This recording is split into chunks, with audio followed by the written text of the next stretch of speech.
Good evening, everyone. Hello.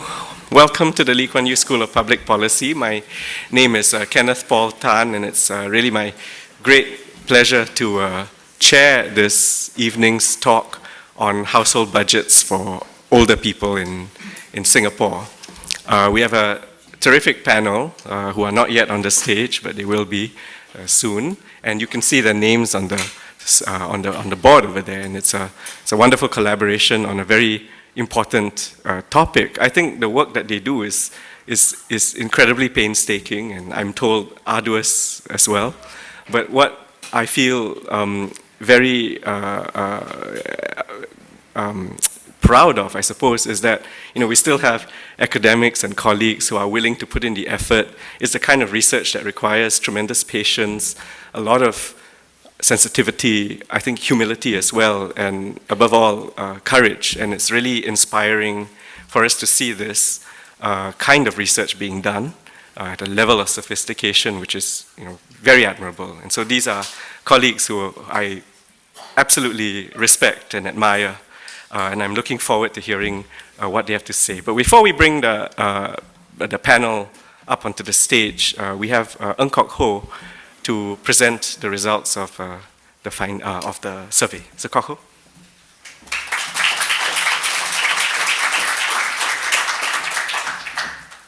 Thank you, Kenneth, for the very generous introduction. Good afternoon to everyone. Thank you for taking time to join us at today's talk. This study, as Kenneth mentioned, has taken us a while. It's been 2 years in the making, so we are all very pleased and excited to be able to share the results with you today. I'll speak for about not more than 40 minutes, I hope, and then that should leave us enough time for a good discussion. All right, so let's get right to it. Our study looks at this question, which is how much money do older people need to achieve a basic standard of living in Singapore today? A seemingly straightforward question, but not the easiest to go about answering, right? But it started from this question. There is a long tradition of research internationally looking at measuring households' needs and converting these needs into numbers, right, into income or budgets. Some of the earlier work references research done by British sociologist Peter Townsend, who famously said this, that people are in poverty when their resources are so seriously below those commanded by the average individual or family that they are in effect excluded from ordinary living patterns, customs, and activities. This quote draws our attention to two things. The first is that when we think about poverty, deprivation, or what is enough or not, it is a relative concept, relative to the times and relative to the specific society which we are investigating. The other thing that it draws our attention to is the consequences of not having those needs met. It reminds us that when we talk about needs, it is not just an economic experience we're interested in, but also a social experience, because when people's needs are not met, they are socially excluded.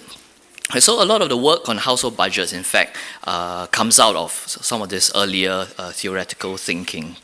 In terms of policy applications, there has been a lot since. In recent decades, a lot of work done on household budgets in different countries around the world.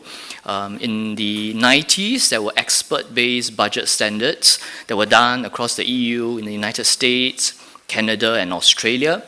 And then in the 90s and 2000s, different teams in the UK looked at what they call low cost but acceptable incomes, and then later on, minimum incomes for healthy living. And as of 2014, at the latest stock take, all but 3 of the EU member states are making active use of budget standards of some kind. Right? So this is a project that has a long theoretical tradition, but also very actively being applied in policy settings. In the UK in particular, a body of research has emerged over the past 10 years or so looking at income standards. They build up, they calculate and determine budgets for different types of household and regularly update them. They have been doing this since 2008. And then building on basic budgets, they have come up with extension budgets. So what do you need in addition to the basic budget for living in London, when you raise children, for someone who has disabilities, or someone who lives in remote rural locations. So a range of extensions and applications. This particular project in the last 10 years has been replicated in a number of countries, including France, Portugal, Ireland, Mexico, South Africa and Japan, and then now Singapore as well will be joining in this network.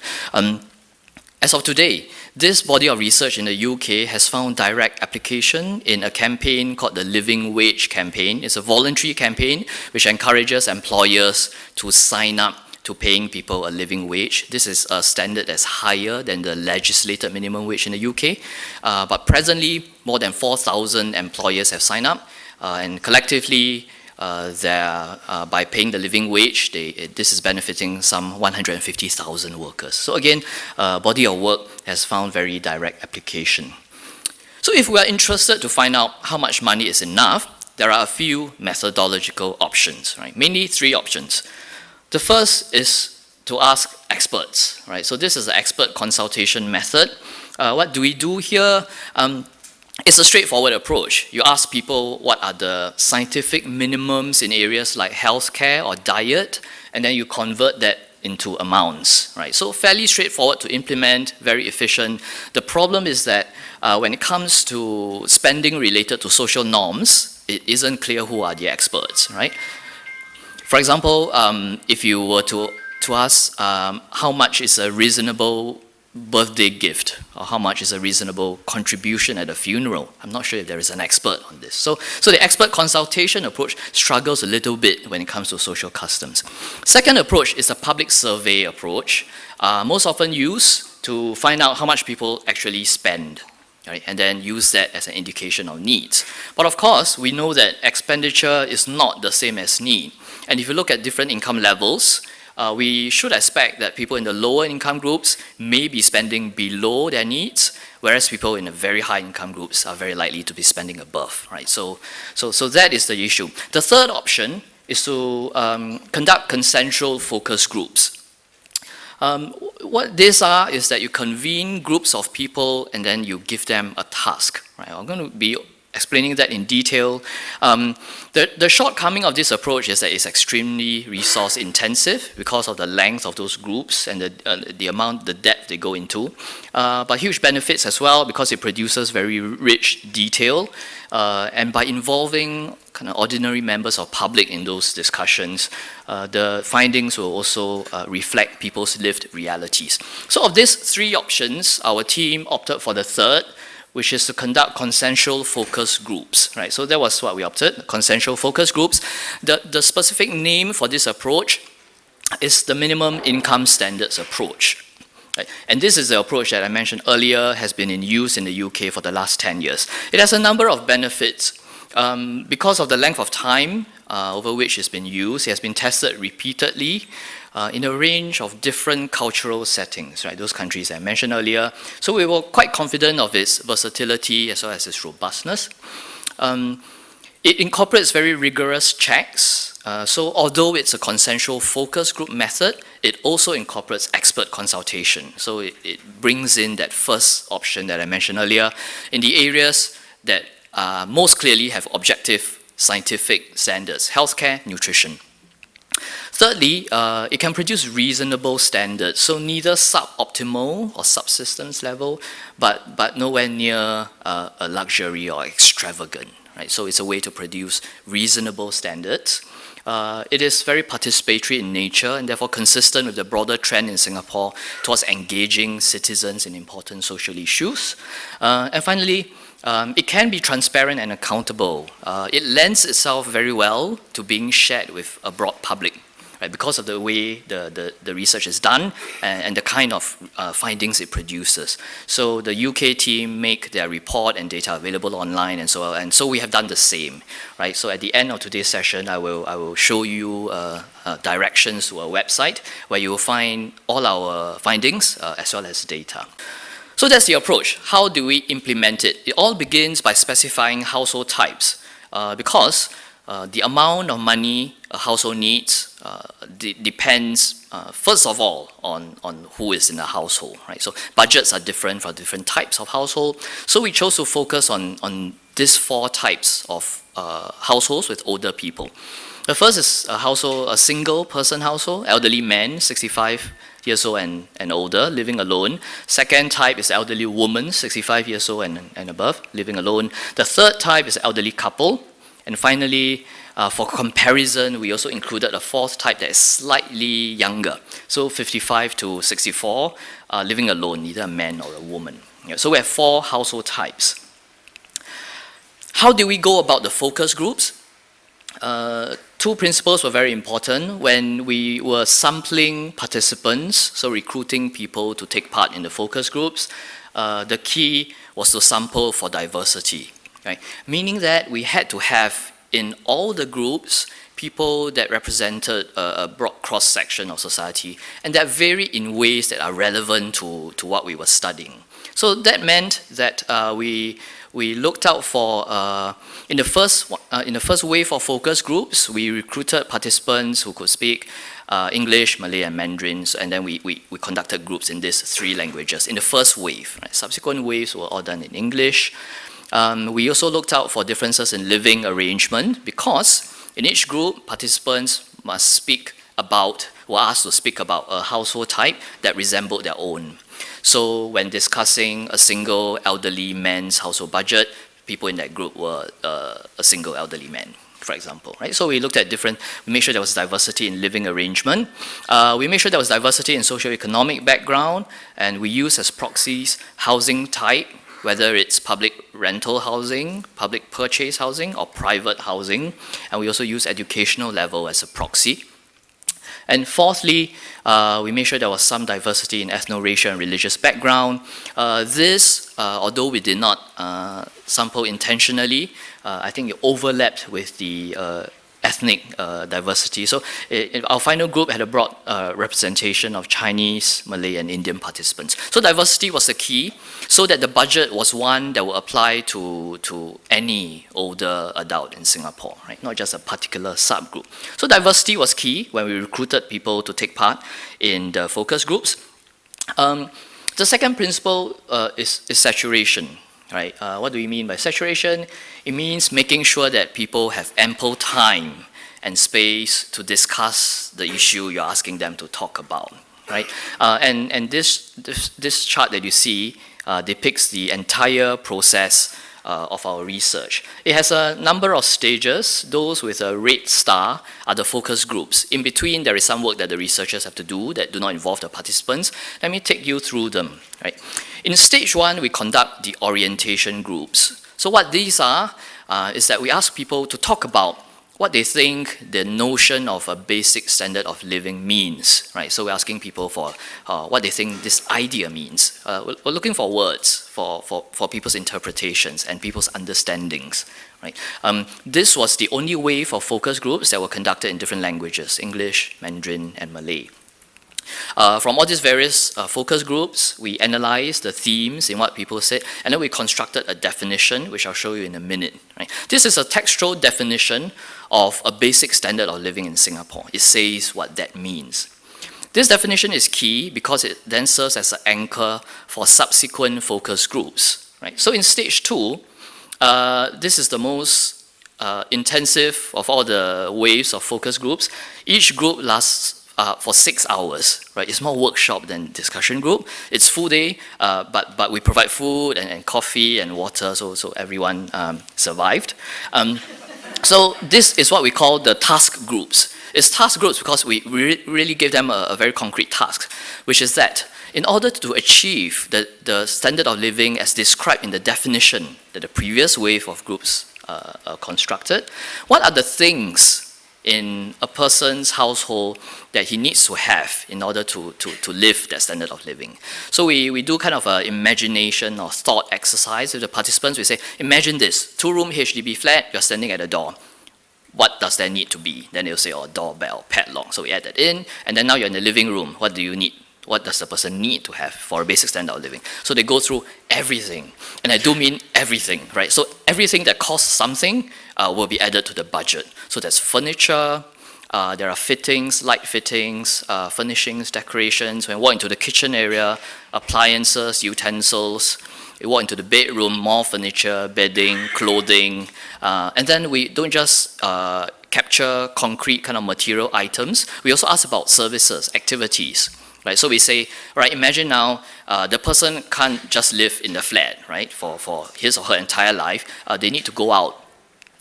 So what do they go out for? Then say it's very important to meet friends and so on. So there are social activities, other forms of participation, and so on. So all that is added to the list, right? So it takes 6 hours because it's everything that a person needs in their life that needs to be paid for. We construct detailed lists of this. And then in between, the researchers now have to do some work. We do two things. First is we consult experts in two main areas. One is healthcare, and the other is nutrition. Why? Because in healthcare, there are guidelines. So we consulted MOH guidelines for health screening, vaccination, and so on. We also spoke to a doctor with geriatric experience. So we looked at what people normally do, what they need to do, and then we matched it up against the kind of health care that people said during the focus groups that are necessary. So we did a comparison. For food, it was a massive task. We spoke to a dietitian who, using HPB, so Health Promotion Board guidelines, developed a 1-week meal plan. So 3 to 5 meals every day for 7 days. We matched that up against what the participants said someone in the age group is likely to eat, right? So the two lists are very different. What people are likely to eat and what the dietitian says you should eat, very different. So mainly the dietitian favors brown, right? So bread, rice, everything brown. Also, the dietitian was advising us that older people often lack calcium in the diet, so she was looking to kind of sneak in calcium into all sorts of things. So one of the suggestions, for example, was milk powder, adding milk powder to coffee or tea. Participants said, no, nobody does that. So that was vetoed. So we had to find other ways of introducing. So the dietitian had to find other ways of introducing calcium into the diet and so on. So there was a meal plan done by the dietitian. We tried to combine it, find compromises between what people say they're likely to eat and what they should eat. And then the next stage was pricing. After you have the list of things out of those 6-hour focus groups, we had to find out how much they cost. So during the focus groups, we not only asked people to list the things that are needed, we also asked them where people in the age group are likely to buy them. We asked them to name the shops. We asked them to name the specifics of each item. So we need to have a sense of quality because we need to price it, right? So you can't just say a bid. We need to ask where might this person get the bid? What is a common way of getting the bid? Is it IKEA? Is it a neighborhood furniture shop? Sometimes we ask about specifications. If you say a television, we'll ask what is the size? What is the brand? Because LG costs very different from brands that you find in Giant, for example, right? So we ask those sort of questions. People are very specific about quality of things so that we can go and price them. So that's in stage 4. That massive exercise involves both checking online prices as well as going to actual shops and sometimes asking neighborhood shop owners how much things cost, pretending like we want to buy them and then walking out without buying anything. So that's the entire process. It then helps us to begin to have a notion of how much things will actually cost. Then in stage 5, back to the focus groups. So in each wave, the participants are different, right? Nobody does this twice. And in total, we spoke to over 100 different participants over the course of these groups. In stage 5, we call it the check-back groups because now we have complete lists as well as prices. So we show it to the next group of participants and say, does everything look okay? Is there anything you want to remove? Is there anything you want to take out? Is there anything you want to contest? When contesting and adding items, one of the things that is key to this process is people don't just name things. It's not a brainstorming exercise. We will challenge them on the rationale. So if they say you need, well, some things are obvious, right? We don't need to ask why somebody needs a spoon, right? But for certain things like, say, a mobile phone, we'll ask them, why is it a need? Why is it not a want? Then they'll say, cannot, must have a mobile phone. They'll say, why? Why cannot? Then they'll say, what if I need to contact family? Then we say, what about a landline? Wouldn't that be cheaper? Then they would say, no, what if we are outside and you need to contact somebody? And then people gave very detailed rationale for why things are neat, and this will reflect the strength of this process because people speak from the vantage point of their own living experience. So somebody said, a mobile phone you can keep with you, so if you fall, you can always just pick up the phone and call. But if you are relying on a landline, you may not be near enough to the landline. It's not safe, right? You can't reach the phone necessarily. So we challenge them. So certain things were quite straightforward. Some other items were more controversial. The air conditioner was discussed briefly and then rejected. People said standing fan is good enough for a basic budget, basic living standard. The microwave was extremely contentious and eventually rejected. So that didn't make it in as well. A few people tried to lobby for alcohol, but that found no support in the group, so there was no consensus, right? For each item, we would say, what do other people think? And if everyone agrees, it goes into the list. If somebody says no, we'll ask, why do you say no? And then the group has to come to a consensus. So the point of the checkback group, stage 5, is to iron out the remaining issues which earlier groups couldn't agree on. So after we show them the basic list, we say, is there anything else? They say, everything looks fine. We say, okay, there are a few tricky areas previous groups couldn't agree on. What do you think? So we go through the outstanding items. That's a checkback groups. And then finally, in stage 6, we do one final round just in case there was still any outstanding items. And at the end of stage 6, we are also able to show the participants the amount, the numerical amount. Because at that point, we'll have all the prices, we've added and taken out items, we can show them the amount just for a sense check. So how does this look to you? We say, just to look at people's first reactions, whether it's, oh my God, it's too high, oh no, that's not enough. So we wanted to see what the reactions were.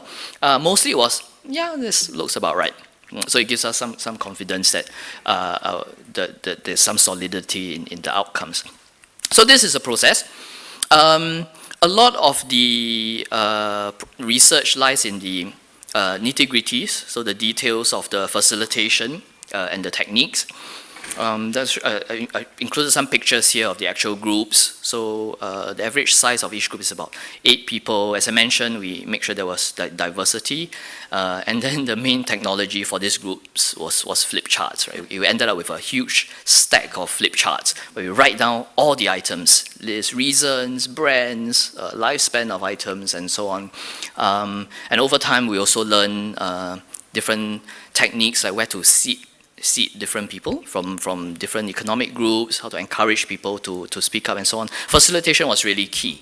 And to make sure we did this right, we engaged collaborators from Loughborough University who have been working on this for the past 10 years. They came over here, gave us training. We flew over to Loughborough and observed their groups just to make sure we understood the process properly.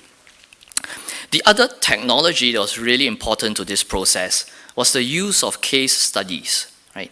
There is a temptation sometimes for people to, we recruit ordinary members of public because we want the study to be informed by their experiences. Right?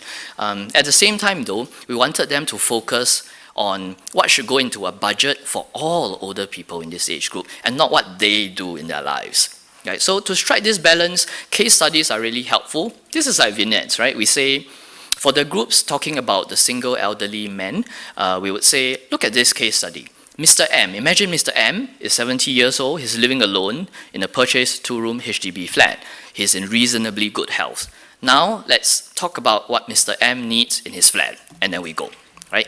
So sometimes people, especially when they first get started, but they learn very quickly, right? When they first get started, they will say, actually, I have a very big TV at home. It's 52 inches, right? Then we'll say, okay, that's good for you, right? But what does Mr. M need, right? Then say, oh yeah, okay, Mr. M, right? So we have to constantly bring people back because otherwise it becomes like a discussion of all the different sizes of TV, different types of sofa we have. So this is to keep people very focused on the task. And after a while, they get it. So sometimes people will say, actually, I have this, but it's a bit more than I need, right? But it's very comfortable. But as a minimum, I would say this is enough. So after a while, people get the hang of it quite quickly. They have no issues focusing on the concept of a budget that applies to all people in this age group that may be different from their own circumstances. Right? So these case studies were a big reason for that. Okay, so the findings. What did we find? This is the first finding. right? A definition of the basic standard of living in Singapore. I mentioned earlier that the first wave of focus groups, the orientation groups, their job was to produce a textual definition of basic standard of living. Every country team that does this type of research would have a definition of a basic standard of living. And then they will use it for all the research that takes place subsequently in that country related to setting household budgets. So this is the definition that we got out of the first wave of focus groups. It goes like this. A basic standard of living in Singapore is about, but more than just, housing, food, and clothing. It is about having opportunities to education, employment, and work-life balance, as well as access to healthcare. It enables a sense of belonging, respect, security, and independence. It also includes choices to participate in social activities and the freedom to engage in one's cultural and religious practices. It's quite a wordy definition. Of all the countries that have done this research, I think we have the second longest definition, right? We're quite competitive about this. So I think the other longer one was Mexico, if I'm not wrong, right? I think so. So longest in Asia, not bad. So this is interesting to us also because when we do this research, we then can compare it with what other people have found in different places. And you will see some very unique features in each of these definitions, many commonalities, right? Obviously things housing, food and clothing and so on, many commonalities, but also there are elements which reflects the local context, which is the strength of this process. So in the Japanese definition, they mention hygiene as being important. That appeared in no other definition, right? So that was interesting. In South Africa, where they also talked about this, they referred to physical safety, right? We imagine it is related to violence and crime. And in Singapore, so work-life balance came out, right? So that's very us. And of course, the last thing about cultural and religious practices, people really stress that across all three focus groups in the first round, that people need to be able to choose what they're comfortable in, the cultural and religious practices, because we are a diverse society. So this was unique to us, right? So this is a definition that reflects people's norms and values and what they find important. And so this is a definition that we took forward to subsequent groups. How do we use it? Whenever people couldn't agree on things or they suggested something we thought was worth probing, we would say, why do you need this thing in order to achieve this standard of living? Or why does Mr. M need this thing in order to achieve? So they would say, because you need a sense of belonging. The handphone, for example, they would say, so I know what's going on in the world. I use it to get information. I use it to call my children and talk to my grandchildren. It's a way of staying connected. It's about belonging, right, and connection. So we say, good, then it makes it into the budget, right? So this is an anchor we repeatedly go back to help us come up with a very concrete budget. So what are the actual items? Right? They fall into these categories. It's a huge list, but these are the main categories. A two-room HDB flat and, of course, the cost of utilities, so water, gas, electricity. Household goods, this includes furniture, fittings, furnishing, appliances, utensils, right? So all the hardware. And then personal care items, toiletries, mainly, also things like spectacles and so on. Clothing, obviously, food. So food was a complex one I mentioned earlier. There is food that is both consumed outside as well as food that you cook and prepare at home, right? So people said that's the normal thing that people do. They eat some meals outside and then they prepare the meals at home. So food has those different kinds. Public transport. Nobody suggested vehicle ownership as a minimum standard, right? So it wasn't even brought up at all. Again, quite unique to Singapore. So it was all public transport, right? So people talk about a travel pass and so on. Leisure and cultural activities. This is the idea of social participation again, being a part of society. And healthcare. Healthcare came up a lot for these participants. We found that older adults in Singapore have many anxieties related to healthcare and falling sick, right? So these were the main budget categories. Before I show you the list, and of course the amount, it's important to share some of the principles that people use to justify their items. So I mentioned earlier, one of the benefits of this approach is that we don't just make up a list, we can say exactly why every item is on the list, right? There are detailed rationale and we have quotes for it. So out of all those discussions, conversations with the participants, we noticed that these were the three main principles that they kept going back to when justifying why to include certain items or deciding not to. First principle is that basic needs must go beyond subsistence. It should enable a quality of life. So people say it's not just about staying alive, right? A basic standard of living in a society like Singapore today cannot just be staying alive anymore. So there was a quote where somebody explained this. We want to have a nice way of living lah. Our remaining years, decorating a home is a chance to be distinct, so someone can be house proud. Right? So house proud, the notion of being house proud. So clearly the flat is not just a shelter, it is a home where you expect to host visitors. Why? Back to the definition, because of belonging and connectedness. Because those things are important, so the flat must be a place where you're happy for people to come visit. Right? Similar sort of discussions happen when it came to food. People say food is not just for survival. Often meals are an occasion for meeting friends. So that's why you would go to a coffee shop, right? So people say, single man, very lonely if you eat at home. So I go to a coffee shop, my friends are there, right? So people will explain it that way. The second principle is that of independence and autonomy. Therefore, the importance of exercising choice. This came out in a number of ways. People talked about personal safety a lot. So in what ways? So that meant grab bars. So again, we must remember older participants, right? They mentioned grab bars and non-slip floor tiles. That was one. They mentioned motion sensor lights for when you need to go to the toilet at night. Things like that, right? So really important, they repeatedly went back to them. Health was an area of great emphasis. So health meaning people talked about having to exercise, eat well, so eat both healthy. People were very conscious about what was healthy and unhealthy food.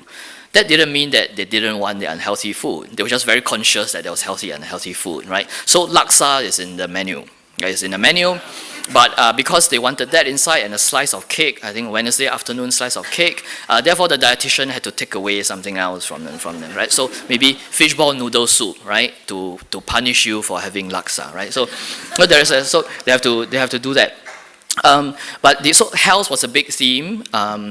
And then what else in terms of independence and autonomy? So this was something we found slightly surprising, very interesting. Despite how common the narrative of the Asian family is and importance of family support, participants were more likely to talk about not wanting to be a burden to others. Right? They said that to be able to take care of myself is important because then I don't have to look to other people and ask. Right? So people wanted not to be a burden. And this came out in sometimes very unexpected ways. So when we said you buy DIY furniture, who's going to help fix it up? Somebody would say, just ask the neighbor lah. But then another participant would say, well, how do you know that the neighbor will help? Right? You can't always ask people for help, or they may not want to help. That's not a way. So they discussed and said, okay, so if you are buying kind of flat pack furniture, then you have to budget in installation. Right, and fixing. Because someone who's 70 years old can't do that himself. So not burdening others. And then finally, choice also came out when people often said, we don't just simply want to go for the cheapest things. So when we ask them so if you want a certain item, say a standing fan, we would say what kind. They didn't always go for the cheapest. Because they said if you go for the cheapest, that means that person will never have choice. Right? So they were very, very sensible and detailed about this. So when it came to the standing fan, for example, they say that there needs to be 2 standing fans because when you're very old, you can't be moving a standing fan from living room to bedroom, right? Very heavy. So they say 2 standing fans, one for the bedroom, one for the living room. The one in the living room can be, I think I can say that. It can be Akira, right? Or a brand like that. Because it's, you don't keep it on the whole time. But the one in the bedroom, you want to get a better brand, like KDK, because it's on for 8 hours, one shot. So people talk to that level of detail, right, about how to be sensible with the budget, right? So, but the point was choice, right? Not always cheapest everything. But some things obviously cheapest, right? Like toilet rolls. Then the third important principle was social participation and connection to other people. Right, how did this come out? So importance of communication, I mentioned, the mobile phone. Social events, there was no disagreement about this at all. Nobody suggested that it was a luxury to meet friends and family. Social events, very important. And social events came with other things. It meant that there had to be gifting, right? So what sort of birthdays, weddings, festivals, you had to give something. So we would challenge them, right? We'd say, why must you give something? Why don't you just go? They say, cannot. So paiseh. You cannot just go. Right? So birthdays, weddings, funerals, visiting friends in the hospital, right? Which they say become increasingly likely as someone ages. So there needs to be budgets for gifting as well as hosting, so for people to be able to come over. And then finally, we see that when people talked about worship and making contributions to your place of worship, right? They said this is really important. Again, we ask them, why must you do that? They say that because it makes me feel like a part of the community, right? It means that I'm a member of that community, I'm contributing. They also thought about contribution as an act of generativity. They said that because the money that I give to my temple or my church or my mosque, I know will go to help some other people. I'm contributing, right? So all these things reflect the strong need for connection to others. So this balance between the second and third principle was very interesting to us. People wanted independence, their own space, but they also wanted connectedness, right? To be in touch with others. And this was very clear in one of the a conversation that we had about our sofa bed, right? Turned out to be quite controversial when we were discussing what kind of sofa in the living room. So somebody said this. Because so of course the rationale for someone first suggesting a sofa bed is that when family come and visit, maybe they can sleep over, right? So they don't have to go home when it's so late at night. So somebody else said this: we're all living in Singapore. How far away is it to go back home? When it's time to go home, go home. We don't let them bother Madam M. Right, so this is what I meant by using the case study Madam M. They're not talking about themselves anymore, they talk about Madam M. Their point is, yeah, good to be connected, but Madam M needs her space. So why are you bothering her? So no sofa bed, so no one can stay over, but they're quite welcome to be around in the day. Right? So that's the kind of way, and when you have 6 hours at one shot, these conversations can happen, right? People can talk about these things. Okay, so if these are the rationale for the items, what is the list? Right? You won't be able to see it. I just wanted to show you how minute it is. I will direct you later on to a website where we put all these spreadsheets up, right? There are plenty of them, but just to show you, there's a lot of it, right? So we ask people to list the items. We record their key rationale for each item. We ask them for the lifespan of an item. We need a lifespan so that we can convert it to a weekly cost. And then we record what was the specific item, brand, type, model that we found, how much it costs and everything. And we do this for every item in the household. And this is a summary of the budget. So how much money do older people need for the basic standard of living in Singapore? As it turns out, a single elderly person needs $317 odd per week. The monthly budget is $1,379 per month for a single elderly person, defined in our study as 65 and above. Right? If it's a couple, the amount is 2,000 odd. I can't quite see from my angle, but it's in the second row over here. Right? Yeah. And I said we looked at a single adult, slightly younger, 55 to 64, for comparison. That's the amount, right? So it's slightly higher than for an elderly person. And these are the major categories. We kind of reconfigured the budget categories so it falls in line with the household expenditure survey and Singapore's consumer price index, so that subsequently it allows us to do analysis more easily. So these are the categories. I've shaded in dark gray the most expensive sections of the budget. The single most expensive section is food. Right, so for food, meaning both things that you buy to prepare meals at home, as well as eating out at when they said eating out for basic standard of living, it was always hawker food, right? So coffee shop or hawker center. But they also said once a month there should be budget for a meal at a restaurant, because that's often where people eat with their family, right, once a month. So all that added up is the single biggest component of the budget. The second largest component are costs related to housing. Right, that includes the cost of purchasing housing, maintaining it, utilities, as well as the household goods, right, the durables and the cleaning supplies, and so all that's inside. And the third single largest item is recreation and entertainment. It is called recreation and entertainment in Singapore's household expenditure survey, but this is the social participation element we're talking about. Social events, gifting, people talked about leisure activities, attending activities at the local RC, things like that. So all that goes into the third biggest area of the budget. We were able to do some comparisons between the couples and the singles budgets. How do we think about this? For things that you absolutely cannot share, if you take the doubles budget and divide it by the singles, it'll be 2, right? Because you need twice as much. So that would be things like clothing, which you do not share, and food, right? Food you eat what you eat, right? Whether or not there's someone else next to you.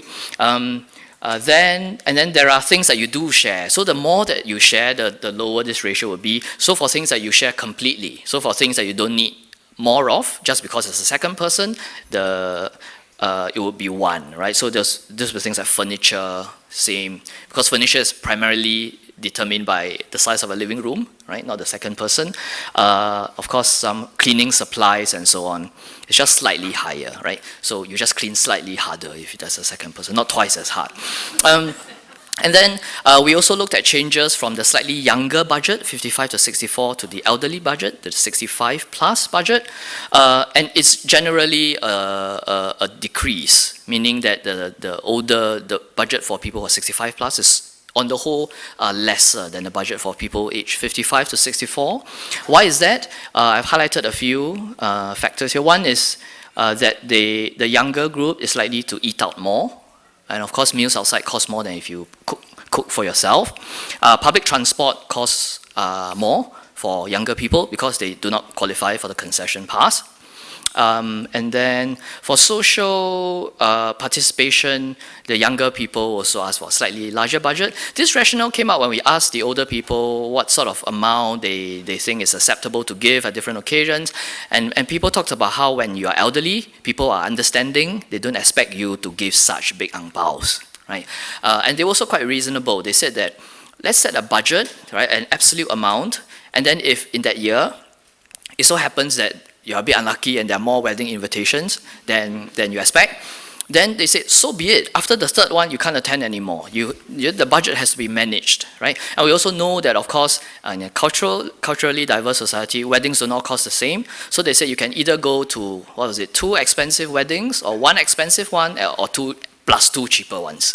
So they say it's up to the person to make the budget work, right? But people work within a budget. They say that's what they actually do. Right? So that is the comparison. People often ask, so where would the money come from, right? We have to make it very clear, both to the participants as well when we talk about the research, that this study measures needs, right? Not means. It doesn't say where the money comes from. It doesn't say where it's best for the money to come from. It says what people need. Right? But once you have a benchmark of what people need, you can begin to think about how much resources people need to gather and where possibly it might come from. And of course, this research doesn't exist in a vacuum. We can relate it to other research about older people's income situations and so on to help us think about, okay, now that we know these are the needs, what can we say about means, right, and meeting those needs? So we know that for older people, indeed for anyone, income can come from 3 types of sources, right? So first is informal sources, family support, a huge source for older people. Second source is the market, so wages, work, right, and the savings that we derive from work. The third source is public transfers, so various schemes that the government provides in terms of financial assistance. These are 3 main sources. If we look at Singapore's demography, the first source is not a sustainable one. But the sheer fact that in future elderly people will have fewer or no children, they certainly cannot depend on them as the main source of income. Right? So that is quite clear. For the other 2 things, we have a bit more data, so we can look at it in great detail. So this first chart compares the budget for a single elderly person, which is 1379, shown in that broken line. It compares it with actual median work incomes in Singapore. So this is the second possible income source, work, right, that I mentioned earlier. What do we find here? When we look at the median income of all workers, so this all workers, right, who are working full-time, we can see that, of course, the median is a lot more than the household budget, right? Comfortably above, right? But this is for all ages. When we look at just older workers, 60 plus, unfortunately, there isn't publicly available data for work incomes 65 plus, only 60 plus, so it's a close approximate. For the 60 plus, full-time workers, if you look at men's median monthly work income of women, you see that both still surpass the budget, but for the men it's about 1.5 times, for women it's 1.3 times, so there is a gender gap there already. And then when we look at occupations, here the picture gets a bit more worrying when we look at people's median monthly incomes in terms of occupations. Why did we choose these three occupational groups? Because they are the three most likely occupational groups for older workers. They account for 2/3 of all older workers. They are also the three lowest paying occupations in our economy. So plant and machine operators, service and sales workers, and cleaners, laborers, and related workers, right? So this is in the MOM kind of classification of occupations. And we find that the red red bars highlight those that fall below the budget. For cleaners, laborers, and related workers, their median monthly income doesn't reach the household budget, it falls short. Right? And when we look at workers by educational groups, I've highlighted here older workers with primary or less education, and then older workers with lower secondary education. You can see that older workers with the least education, again, their median income falls slightly short. These two educational categories together account for about 60% of older workers. Yeah, 60%, right? So that's work. The third source of income I mentioned earlier was various forms of public interventions, right? So here I flagged two. The first is wage protection. So here we know there's progressive wage model, the PWM, for three selected occupations. There is WIS, Workfare Income Supplement. If we add them up, right, if we add PWM plus WIS, so these are the PWM is a legislated minimum, right, for three occupations. WIS provides a wage top-up, right, to people earning less than 2,000. If we add them up, this is how much there is. Again, for cleaners and landscape workers, they just exceed the budget. But for security workers, again, they fall short. And that is even with PWM and WIS, right? They fall slightly short.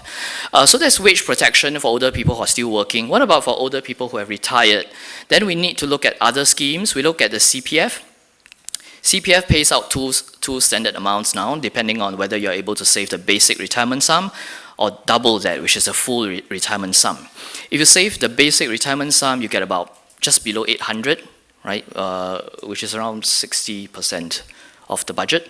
And then for lower income older people, if we take the entire package of schemes that are available to them, there are three main ones: ComCare long-term assistance, GST voucher cash, and silver support scheme.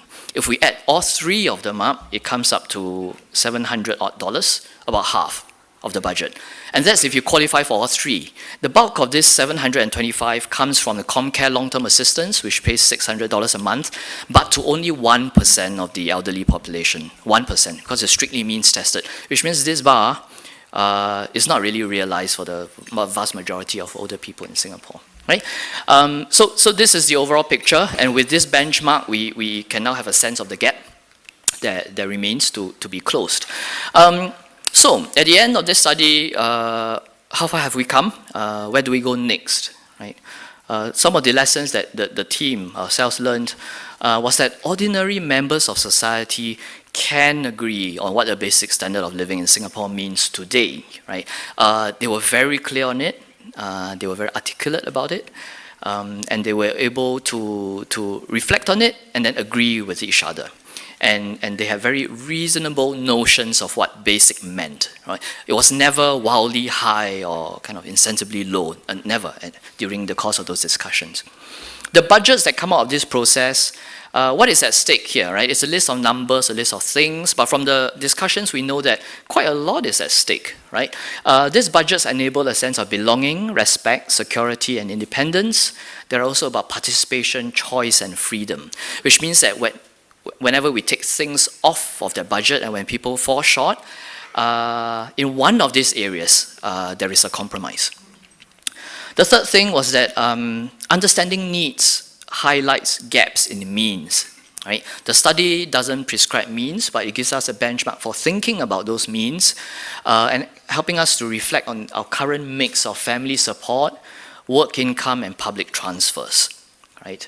So what can we do with it? This study can provide benchmarks or standards when we are deciding the goals and various features of policy, eligibility, how much to give, generosity, or how much to charge for various public services and schemes. Right?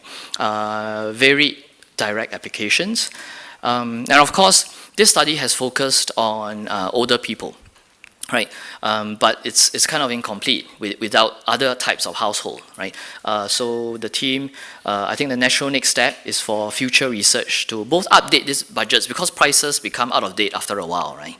So they need to be updated, and of course to extend this study to include other household types, which in fact is what we are planning to do at the moment. Our next phase is to look at the budgets for younger households, young parents with children at different ages, so we can have a full suite of the household budgets to allow us to do analysis. That's all I have. I wanted to show you, direct you to two resources. The first is that we have set up a website for this study. That's the URL.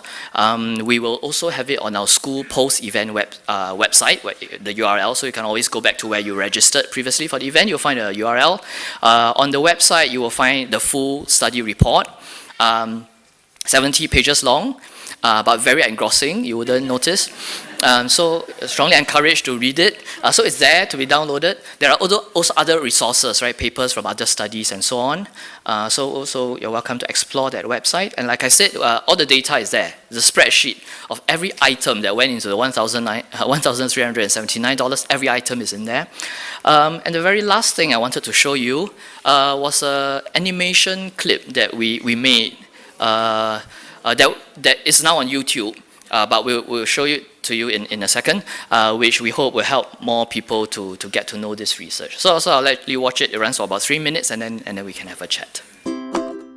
How much income does an older person need each month for a basic standard of living in Singapore?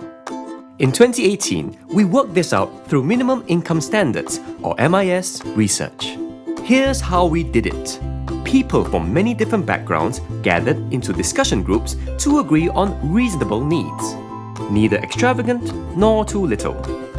Their agreement reflects societal norms and values, and they can explain why something is a need. This is better than only asking an expert, who might not know what people's real lives are like. And it's better than only doing a survey on what people already spend, because some might not have enough right now. What we found: the groups agreed that a basic standard of living goes beyond just staying alive with housing, food, and clothing. Opportunities for education, employment, work-life balance, and healthcare allow people to experience belonging, respect, security, independence, and social participation. Our groups looked at what older people would need in a two-room flat and what activities they might take part in. Everyone agreed that older people need to sometimes cook at home and sometimes eat out, so that they can, for instance, meet friends at a hawker centre. We checked with an expert to keep the menu healthy. People also need to feel presentable. They need appropriate clothes to attend festive occasions such as weddings. And to stay healthy, they need to exercise, and for this, they need exercise attire. Having a flat is not just for shelter. Older people need a budget to decorate their homes to make it their own. Home safety is essential too. Many older people need a door-side stool for putting on their shoes, because standing while doing so can be difficult or dangerous. Older people may need to give gifts or have extra tableware for guests. For a sense of belonging, older people need to connect and communicate. And for this, they need a laptop and a smartphone. And to manage stress, people need a modest budget for travel, even for a quick getaway. We put together a list of all the needs that people agreed on. If people couldn't agree on something, we left it off the list. So there were no microwaves and no air conditioners. Once we had a list, we looked up how much things actually cost in the shops. It turns out that it all adds up to $1,379 a month. In 2018, older people who worked as cleaners had a median income of $1,200, while the CPF paid a basic retirement sum of below $800. Income could come from anywhere, whether it's wages from work, CPF, or other sources. As long as it adds up to the amount found through the group's discussions, a person's needs can be met. Tell us what you think. How can Singapore make sure that we meet everyone's needs, not just to survive, but to belong?